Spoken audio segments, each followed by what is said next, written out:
Olá, muito boa tarde. As eleições europeias estão a agitar cada vez mais as máquinas partidárias na definição de candidatos e de debates sobre o presente e o futuro da Europa.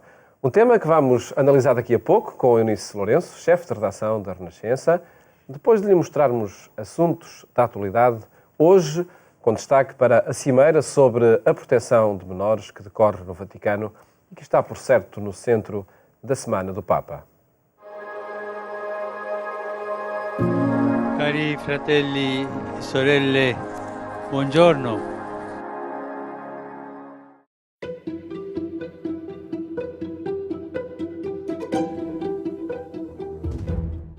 O Papa Francisco presidiu a uma missa em Roma com migrantes e instituições católicas que os acolhem na Itália, convidando a superar o medo do outro. Di fronte alla cattiveria e alla bruttura del nostro tempo, anche noi, come il popolo di Israele, siamo tentati di abbandonare il nostro sogno di libertà. Questo rimpiegamento su se stessi, segno di sconfitta, accresce il nostro timore verso gli altri.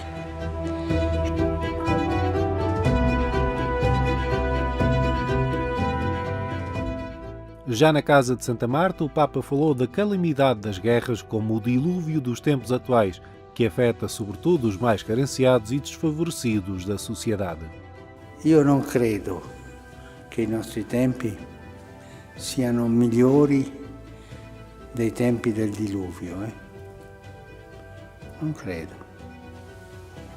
Le calamità sono più o meno le stesse. Le vittime sono più o meno le stesse. Pensiamo per esempio ai più deboli, i bambini. La quantità di bambini affamati, di bambini senza educazione, non possono crescere in pace.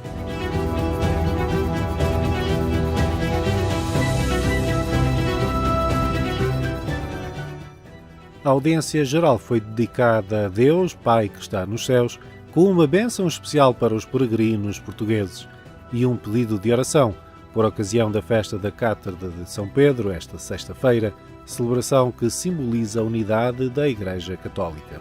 Con grande affetto saluto i pellegrini di lingua portoghese, augurando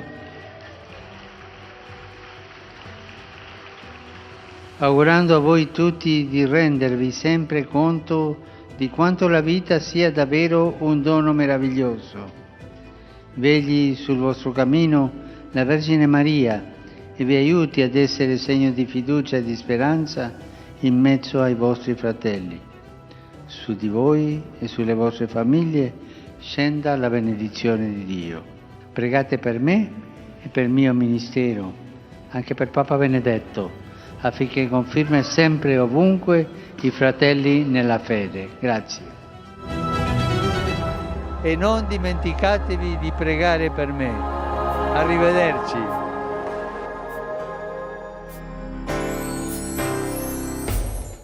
Começou hoje no Vaticano uma cimeira inédita com os presidentes dos episcopados católicos do mundo para debater o tema dos abusos sexuais e da proteção dos menores na Igreja Católica.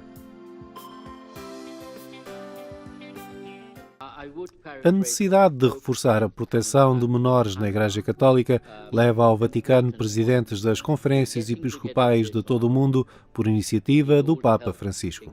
Invito a pregare per questo appuntamento che ho voluto come atto di forte responsabilità pastorale davanti a una sfida urgente del nostro tempo. O encontro inédito destaca a importância de ouvir as vítimas e entender a sua dor. The only preparation that he asked the participants to make in coming here was to visit with victim survivors. A agenda prevê 9 intervenções com relatores dos 5 continentes, seguidas por um tempo de perguntas e respostas, além de debates em pequenos grupos. Até sábado, cada dia de trabalho é dedicado a um tema específico. Responsabilidade, prestação de contas, transparência. O programa da Cimeira inclui momentos de oração, testemunhos de vítimas e uma liturgia penitencial para pedir perdão. o Papa anunciou a sua presença em todas as sessões e momentos de oração desta reunião, com 190 participantes dos 5 continentes. A Cimeira não vai elaborar um documento final, cabendo a conclusão dos trabalhos ao Papa num discurso pronunciado após a missa da manhã de domingo na Sala Régia do Palácio Apostólico, com transmissão online, a imagem do que acontece com os principais momentos deste evento.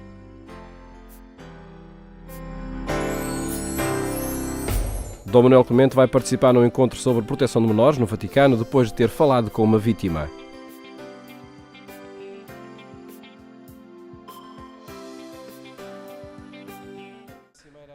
É um dos 114 presidentes das conferências episcopais de todo o mundo que está no Vaticano para o encontro de proteção de menores na Igreja Católica.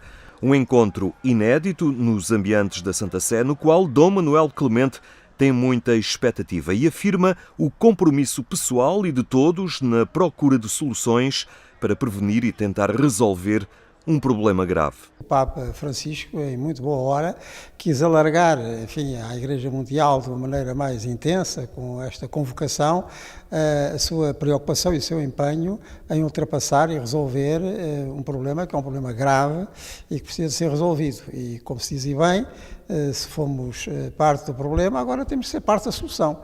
Um compromisso que motiva a reunião no Vaticano, apresentado como uma cimeira e ocasião de reflexão que permita as melhores soluções. É um encontro de bispos, de representantes dos episcopados de todas as conferências episcopais do mundo católico. É também uma ocasião de reflexão, de escuta, de partilha, para se encontrar, certamente, como o Papa disse, as melhores indicações para resolver ainda mais e melhor e, sobretudo, prevenir casos destes, porque nestes casos é sempre melhor prevenir do que remediar, embora às vezes só nos reste remediar. Relatos das vítimas fazem parte do programa de 3 dias de trabalhos que foi preparado em cada país a partir das indicações do Vaticano. Nós mostramos desde o princípio, tanto eu como os meus colegas das dioceses, mas concretamente eu, uma disponibilidade grande, inteira, para escutar quem quisesse conversar ou estivesse disponível para isso. Uma disponibilidade ativa, ou seja, não nos limitámos a dizer uma e outra vez isso mesmo, mas a estarmos realmente disponíveis, e no meu caso a disponibilidade era e é sempre completa. E é nesse sentido que era ativa, claro está, não forçamos ninguém a conversar daquilo que não quiser conversar, mas a disponibilidade era e mantém-se ativa. O presidente da Conferência Episcopal Portuguesa disse à agência Eclésia que tomou a iniciativa de contactar com vítimas de abuso, nomeadamente por parte de membros do clero. A disponibilidade para ouvir todos os que tivessem essa vontade resultou no encontro com uma pessoa. Apareceu um caso de uma pessoa que quis falar comigo e falou longamente comigo e eu ouvi e com certeza que estive com essa pessoa no seguimento do caso. A proteção de menores é o comum objetivo dos participantes nesta cimeira, a partir da determinação do Papa e do facto de querer envolver representantes da Igreja Católica de todo o mundo na erradicação de um problema grave e na sua prevenção. É essa a intenção do Papa e essa a intenção de todos nós para encontrarmos a melhor maneira de ultrapassar um problema que é um problema grave e que precisa de ser ultrapassado. É isso que o Papa Francisco quer e é o que nós queremos com ele e com certeza que estamos disponíveis para fazer todos mais e melhor para evitar situações destas e para que haja uma verdadeira conversão aos valores evangélicos na intenção e na prática. Cuidar a proteção de menores na Igreja Católica, prevenir abusos e reafirmar a tolerância zero diante do que já aconteceu e do seu encobrimento é o propósito deste encontro, que vai ter transmissão na internet dos principais momentos. No portal pbc2019.org estão as informações sobre o decorrer dos trabalhos que vão contar com a presença do Papa Francisco e das resoluções propostas para toda a Igreja Católica, que quer inaugurar uma nova era no tratamento destes casos em torno de 3 atitudes que correspondem aos 3 temas de cada um dos dias do encontro no Vaticano: responsabilidade, prestação de contas e transparência.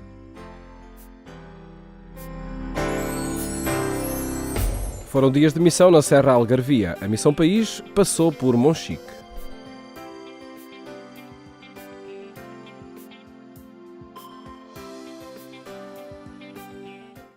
por aqui ainda está bem presente essa memória dolorosa dos incêndios do verão passado. Mas por uns dias, Monchique ficou mais animado, graças à Missão País. Ele é fonte de água viva, pode ser só uma semana ou início de uma vida. A música na rua também levou a alegria ao Lar da Misericórdia. E a interação entre jovens e idosos resultou em momentos de boa disposição. Mas o dia era de namorados e, como tal, impunha-se uma visita à Fonte dos Amores. O destino do autocarro eram as Caldas de Monchique, onde os jovens da Missão País passearam e conviveram com os mais idosos. Este amor tem bom coração, por isso é o amor. O meu coração pertence à Dona Teresa, não se preocupe. É, sim, senhora. Isso é para hoje ser o dia dos namorados? É, sim, senhora. É por isso que eu venho cá, por causa do seu dia dos namorados. E eu queria logo o namorado. Um dia diferente, com os jovens universitários da Missão País a darem um testemunho de solidariedade e afeto para com estes idosos. A Missão País tem sido ali um apoio muito simpático na Misericórdia. Nós já desde outubro saberíamos que nesta semana eles estariam cá para nos dar apoio e para vir a fazer o projeto deles, fazer a evangelização. Então as atividades que desenvolvemos e planificámos para esta semana era já para os incluir e também para, além de conseguirem estar com os nossos idosos, terem a possibilidade de ver alguns espaços aqui em Monchique, nomeadamente este aqui nas Caldas, que é de facto muito bonito. O Pedro está pela primeira vez na Missão País a convite do irmão. Está a ser mesmo fantástica. Eu não estava à espera disto, vi coração aberto, sem saber o que é que ia enfrentar e calhou-me ter a sorte de encontrar pessoas completamente diferentes do normal, no meu dia-a-dia, e está a ser uma experiência mesmo fantástica. Tudo se integra na dinâmica de um projeto missionário que quer ser oportunidade de crescimento na fé. Eu diria que o mais importante é fazer a experiência de uma fé vivida, no sentido que muitas vezes nós sabemos muitas coisas da fé, mas precisamos de pôr a fé em ação, não é? E eu acho que a oportunidade de Missão País é fazer a experiência de comunidade, ou seja, de partilhar com outros jovens, de fazer oração juntos e, sobretudo, a experiência de serviço, não? De estar ao serviço de uma comunidade, de dar tempo aos outros. No próximo domingo, a Missão País é tema para o programa 70x7, que pode acompanhar aqui na RTP2 pelas 17h30.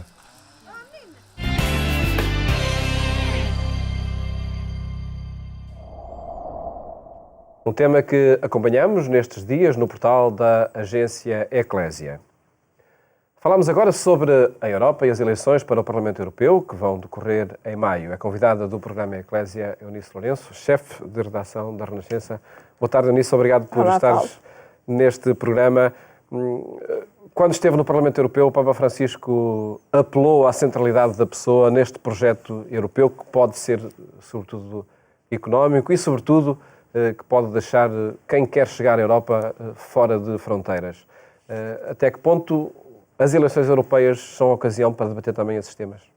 Devem ser, mas as eleições europeias têm muitas vezes o perigo de serem contaminadas em cada país pelos problemas de cada país e as pessoas não estarem a votar propriamente naquilo que cada partido defende em termos de construção europeia, mas sim consoante os contentamentos ou descontentamentos com a conjuntura nacional. E no caso português estamos a viver alguns tempos de tensão social, sobretudo professores, enfermeiros. Vamos ver como é que isto se vai refletir na campanha para as europeias, que são já daqui a 3 meses, são a 26 de maio. Mas ainda numa entrevista que passa precisamente hoje na Renascença e no Público com o cabeça de lista do PS, falávamos de como o Papa tem sido muitas vezes a única voz a lançar a questão das migrações e a defender coisas concretas na política de migração na União Europeia. Eu acho que, em termos gerais, os grandes partidos da construção europeia, nomeadamente o Partido Socialista Europeu e o PPE, aperceberam-se que na crise económica não tiveram tanto em atenção as pessoas e mais os objetivos e as folhas de Excel, como se costuma dizer, e estão sensibilizados para fazer desta campanha para as eleições europeias uma campanha mais centrada nas pessoas, nas suas expectativas, nas suas preocupações, até porque todos sentem o perigo do crescimento dos partidos anti-europeus.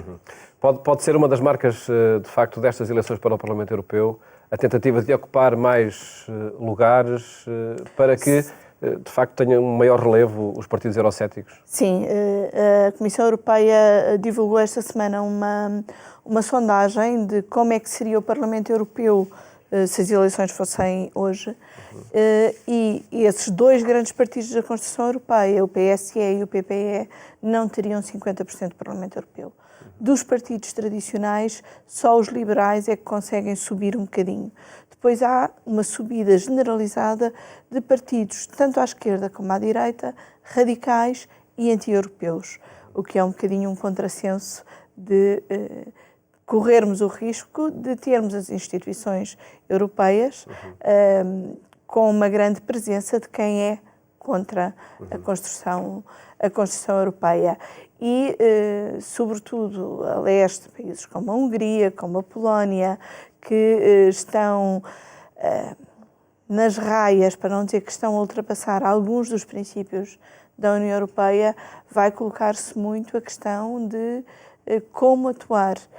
Se a União Europeia deve impor sanções a esses países ou não, sendo que depois as sanções têm sempre o risco de ainda aumentar os sentimentos anti-europeus das pessoas e depois, por outro lado, temos o Brexit, que não se sabe como é que vai acabar, se é que vai acabar. E estará sempre em cima da mesa durante campanhas eleitorais? Sim, estará sempre em cima da mesa e estará esta incerteza de como vai ser. E por isso o Primeiro-Ministro dizia neste sábado na Convenção Europeia do PS que estas são as eleições europeias mais importantes desde que votamos para o Parlamento Europeu, e parece-me que sim, mais importantes aqui, mas mais importantes para toda a Europa, e era importante que as pessoas tivessem consciência disso e tentassem perceber o que é que de facto está em causa nestas eleições europeias. Porque é um projeto europeu que está em causa, não é? Exatamente, está em causa